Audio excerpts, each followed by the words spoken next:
Hello friends, मेरा नाम DD Singh है और आज के सेशन में हम दो चीजें सीखने वाले हैं। One is what exactly is a data structure, data structure क्या होता है, और second one is the types of the data structure.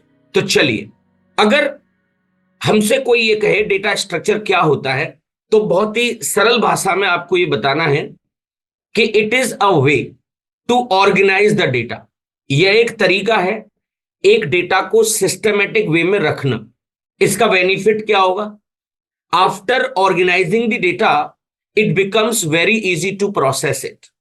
यानी कि डेटा को ऑर्गेनाइज करने के बाद आप इसको प्रोसेस बहुत इजी तरीके से कर सकते हैं। एक एग्जांपल लेके चलते हैं।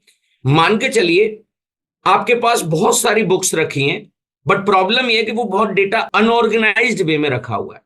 वो सारी जो बुक्स हैं वो सिस्टमेटिक ऑर्डर में नहीं है, एक ढेर पड़ा हुआ है और आपको अपने मतलब की बुक उसमें से फैच करनी है, निकालनी है उसमें से। तो हो सकता है आप वो बुक तो फाइंड आउट कर लेंगे, but I think it is a time taking process. But अगर इसी के कंपैरिजन में, इसी के अगेंस्ट अगर मैं आपसे कहूं कि हमारी जो बुक्स हैं ना वो बहुत ऑर्गेनाइज्ड वे में रखी हैं, और वहां से अगर आपको कोई बुक लेनी है तो मेरी समझ में यहां से आप उस बुक को बहुत इजीली प्रोसेस कर लेंगे, इजीली फाइंड आउट कर लेंगे।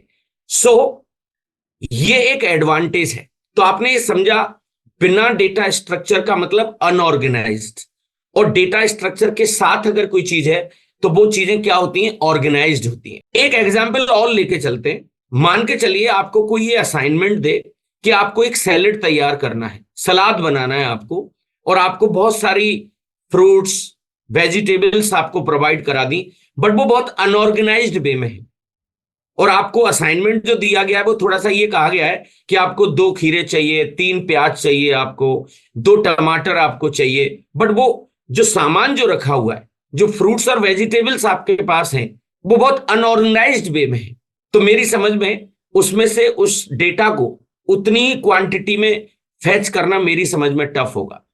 कर तो लेंगे आप, but it is a time taking process.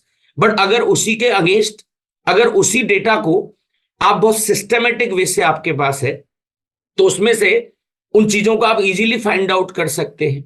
So in short हमको यह समझ में आया कि डेटा स्ट्रक्चर से चीजों को बहुत सिस्टमेटिक तरीके से रखा जा सकता है। Second, types of the data structure.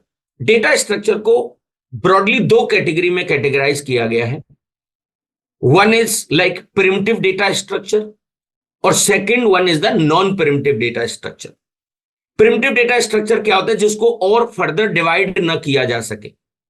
जैसे इसके एग्जाम्पल क्या हो सकते हैं? लाइक इंटीजर है, फ्लोट है, character, Boolean. Whereas if I talk about the like non-primitive data structure, it is further categorized in 2 category, like physical data structure और logical data structure. Physical data structure से क्या समझते हैं पता है? जो प्रॉपर में कहीं पर एक मेमोरी ले रहा हो, जिसका एक सिग्निफिकेंस हो। जैसे एरे की बात करूं मैं आपसे, लिंक लिस्ट की बात करूं, ये सारी चीजें फिजिकल डेटा स्ट्रक्चर में आती हैं। Where as logical data structure में इंटरनली यूज तो कहीं ना कहीं एरे और लिंक लिस्ट का ही करेंगे, बट ये लॉजिकली मतलब अलग से मैं ये बता नहीं सकता, फिजिकल उसका सिग्निफिकेंस नहीं बता सकता, वो लॉजिकली मुझे मेमोरी में सेट करने पड़ेंगे। जैसे स्टैक हो गया, क्यूज हो गए, ट्री हो गया, ग्राफ हो गया, ये सारी चीजें हमारी लॉजिकल डेटा स्ट्रक्चर के अंडर में ही आती हैं।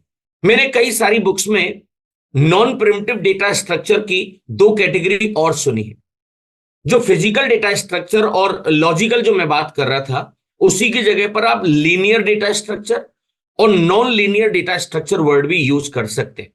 लीनियर डेटा स्ट्रक्चर क्या होता होगा? जिसमें एक फ्लो ऑफ एग्जीक्यूशन जो होता होगा वो एक सीक्वेंस में होता होगा। जैसे मैं एरे की बात करूं, लिंक लिस्ट की बात करूं, स्टैक की बात करूं, क्यू की बात करूं। हालांकि अभी ये समझना थोड़ा सा टेढ़ा होगा, बट फिर भी आप इसमें ये समझ सकते हैं कि जहां कहीं भी लीनियर है वहां पर चीजें एक के बाद एक होंगी। अगर आपने कभी किसी लैंग्वेज में एरे पढ़ा हो तो वहां पर 0 के बाद 1 इंडेक्स पर आते हैं, 1 के बाद 2 पर जाते हैं। अगर इसी के अगेंस्ट अगर मैं नॉन लीनियर की बात करूं तो उसमें एक ही पाथ नहीं होता, उसके अंदर मल्टीपल पाथ होते। उसके अंदर कैसे पाथ होंगे? Multiple path. इसका टेक्निकली एग्जाम्पल ट्री होता है, ग्राफ होता है। आप इसको समझने के लिए जैसे गूगल का मैप देख सकते हैं। अगर आप कभी एक रूट को भूल जाते हैं या थोड़ा सा आगे निकल जाते हैं तो वो कोई दूसरा रास्ता बता देगा आपको। तो यानी कि उसमें मल्टीपल पाथ होते हैं। सो आज के सेशन में मैंने आपको दो चीजें पढ़ाई। One is like introduction of the data structure and second one is the types of the data structure. आपको ये जानकारी कैसी लगी, आपने इसमें क्या सीखा है, वो आप प्लीज मुझे कमेंट में जरूर बताएं। अगर आपको ये जानकारी अच्छी लगी है ना, तो आपको डिस्क्रिप्शन में मेरा एक लिंक मिलेगा। I have one private Facebook group. मैं उसमें बहुत सारी टेक्निकल चीजें डालता रहता हूं। अगर आपको लगता है तो आप प्लीज उस लिंक पर क्लिक करके आप मुझसे फेसबुक पर कनेक्ट कर सकते हैं। Thank you so much.